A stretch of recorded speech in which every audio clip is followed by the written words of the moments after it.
বাদাম খেতে বগের অভাব নাই। এই যে দেখেন বক উঠতেছে অনেক আমাদের দেখে। আর এই যে দেখেন এই যে বাদাম আর বাদাম অভাব নাই। এই দেখতেছেন দ্বীপ।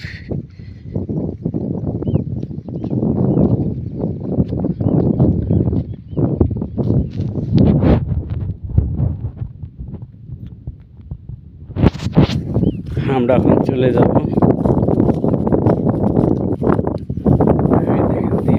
আমরা কোথায় এসেছি? আমরা বাদাম ক্ষেত দেখার জন্য এসেছিলাম। এর সাথে সাথে আপনাদের দৃশ্যটাও দেখাইলাম, খুবই সুন্দর দৃশ্য। এই যে আমাদের নৌকা।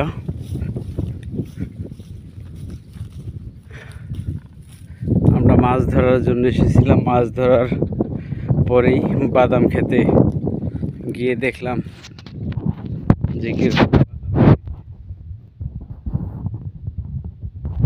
সবাই ভালো থাকবেন, সুস্থ থাকবেন। আসসালামু আলাইকুম।